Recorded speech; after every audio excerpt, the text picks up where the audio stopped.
Hi and welcome to a cEDH card review.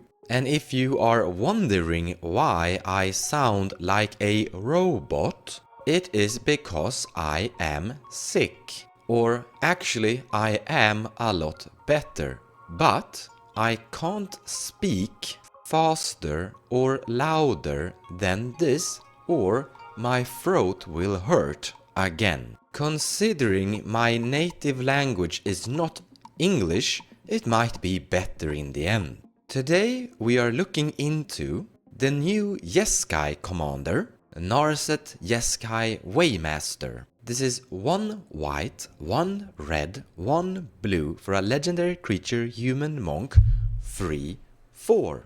At the beginning of your end step, you may discard your hand. If you do, draw cards equal to the number of spells you've cast this game. Turn. We actually have a link to a deck list in the description below of this video, so you could actually make a deck tech video instead of a card review. But I actually don't want to make a deck tech video for this commander, because I actually think it's a trap commander. The reason is actually quite simple. In the end, this commander is going to be a net negative on your hand size in general. Let's say you have 4 cards in your hand, you cast 3 of them, which leaves you with 1 card remaining. You now discard your entire hand, but you only draw 3. You don't draw back up to the original 4. Now you're going to say, but Mons, who cares? We're still drawing 3 cards this turn. We're losing 1 card, but that's fine. We went from 1 card to 3 cards. And we're filling the graveyard for that Underworld Breach while digging through the deck as well. The problem with that is that eventually you might run into, let's say, a counter spell or other very expensive cards you can't cast this turn, and then the entire motion engine basically stops. There's going to be a few turns where you're having her in play and you don't trigger the ability. But if you still cast, let's say, 2 spells that turn, you're decreasing your hand size and you're not discarding your hand because you want to keep that Underworld Breach that you have in your hand, and then you're not drawing any cards that turn. Another big problem when it comes to cEDH and the turn count is that the amount of turns this is going to trigger might be really low in general. If you get her into play, let's say turn 2, easily achieved with a Crow Mox, Mox Diamond or a Gemstone Caverns in your opening hand.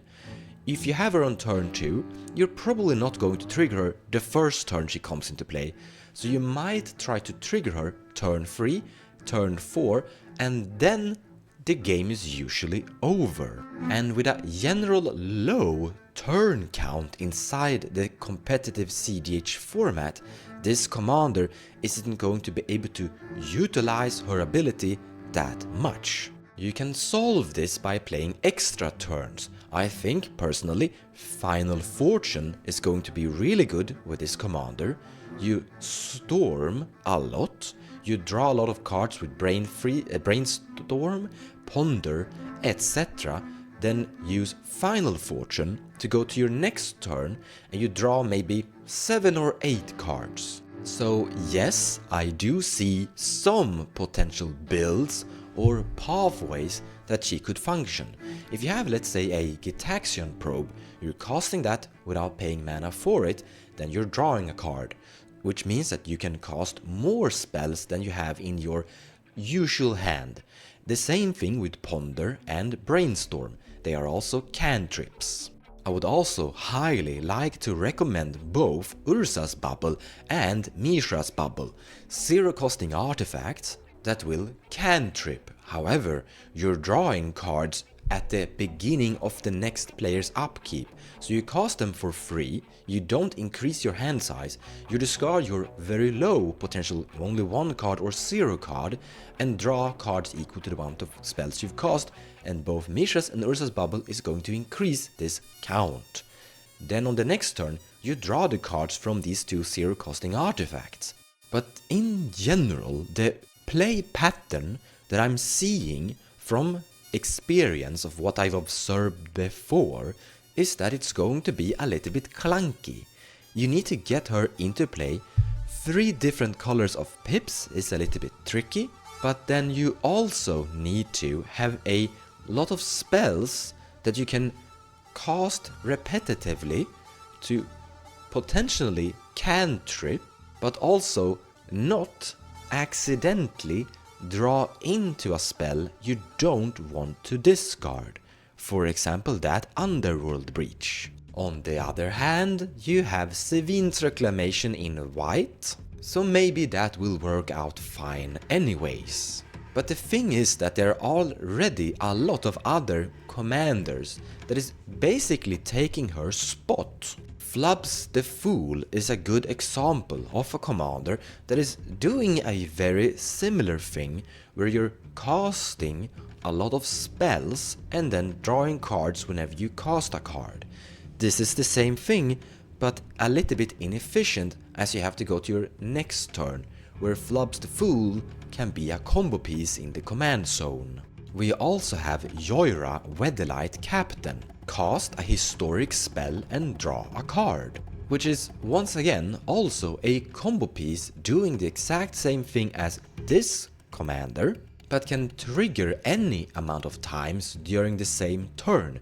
Joira and Flubs the Fool aren't limited to the problem of the low turn count in cEDH. And there are probably a few more fringe variations to Flubs the Fool and Joira Weatherlight Captain. But I think and hope you see my point. So as a finalized review, I think that this commander is basically not recommended for tournaments. I definitely think she can win a game here and there, and I will guess that she's going to end up with a win rate from tournaments around 14 to 15%. I don't think it's going to get better than that. In casual, she should be pretty good. Cast a few spells, draw more cards, and figure something out. You're probably not gonna be allowed to play Underworld Breach, but you can play a lot of flashback spells. I think that a casual flashback variation to this could be pretty good. When I actually think about it more, that sounds like a pretty fun thing. Now of course that's only going to work in casual, but the synergy is actually quite there. You're not losing the cards by discarding them, they go to your graveyard, where you can flashback them. And casting spells from the grave with flashback is going to trigger her end of turn ability to fuel more cards into your hand. In any case, thank you so much for watching and I hope you enjoyed this video. And now I need more tea with honey. In any case, take care guys, and I'll see you in the next one.